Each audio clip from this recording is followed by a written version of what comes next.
सर्वोच्च न्यायालयाने दिलेल्या निर्णयानुसार 28% ओबीसी आरक्षणासह राज्यातील स्थानिक स्वराज्य संस्थांच्या निवडणुका होणार हे निश्चित झालेले असताना निवडणूक कधी लागणार याकडे सगळ्यांचे लक्ष लागले होते।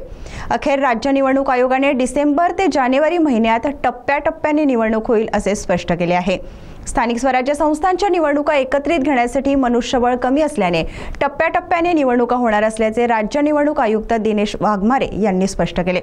अनेक महत्त्वाच्या महापालिकांचा कार्यकाळ संपून 3-4 वर्ष सरलेली आहेत। नगरपालिका, नगरपंचायत, जिल्हा परिषदेची देखील तीच अवस्था आहे।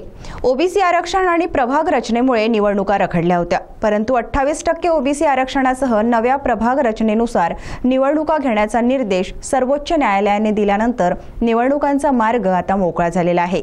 राज्य निवडणूक आयुक्त दिनेश वाघमारे आज नाशिकमध्ये बोलत होते। स्थानिक स्वराज्य संस्थांच्या निवडणुकीविषयी त्यांना विचारण्यात आले असता डिसेंबर-जानेवारी दरम्यान निवडणुका होऊ शकतात अशी शक्यता त्यांनी वर्तवली। पाहूया स्थानिक स्वराज्य संस्था निवडणुकीच्या मुद्द्यावर माजी मंत्री तथा आमदार सुधीर मुनगंटीवार काय म्हणाले। सर्वोच्च न्यायालयाने जो निर्देश दिला त्या निर्देशानुसार आता निवडणूक आयोग या संदर्भात पुढील कार्यवाही करेल। 27% पर्यंतच्या आरक्षणामध्ये सुप्रीम कोर्टाने जो निर्णय दिला, जरी अजून तो निर्णय उपलब्ध झाला नसेल तरी जी माहिती घेतली त्यामध्ये साधारणतः अनुसूचित जाती जमातीचं आरक्षण काढल्यावर शिल्लक जागेमध्ये 27% आरक्षण दिलं जाणार आहे आणि याचा निश्चितपणे ओबीसी समाजाला हे आरक्षण शिल्लक जागेतून मिळत असल्याने थोडंसं जास्तच 27% जास्त जागा या साधारणतः उपलब्ध होतील।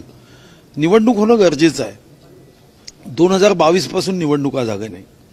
29 नगरपालिका, 190 नगर परिषद, नगरपंचायती आणि 32 जिल्हा परिषदा या निवडणुका न झाल्याने अधिकाऱ्यांच्या हातामध्ये सारी सूत्र गेली आणि काही त्याचे दुष्परिणाम आपण बघतोय की एका आयुक्तावर आता ईडीची चौकशी सुरू झाली आणि ज्या काही बातम्या तुमच्या चॅनलमधून दाखवल्या जातात की 1000 कोटीपर्यंतची मालमत्ता त्यांनी जमा केली असेल। लोकप्रतिनिधीचा अंकुश स्थानिक स्वराज्य संस्थेमध्ये नसण्याचा हे सर्वात मोठं नुकसान आणि दुसरं सर्वात मोठं नुकसान झालं ते वित्त आयोगाने या राज्याचे 6,500 कोटी दिलेच नाही। कारण त्यांच्या कायद्यामध्ये त्यांनी तरतूद केली की ज्या राज्यामध्ये स्थानिक स्वराज्य संस्थांच्या निवडणुका होत नाही त्याला आम्ही पैसे देणार नाही। खरं तर याच्यात महाराष्ट्र सरकारची चूक नाही आहे।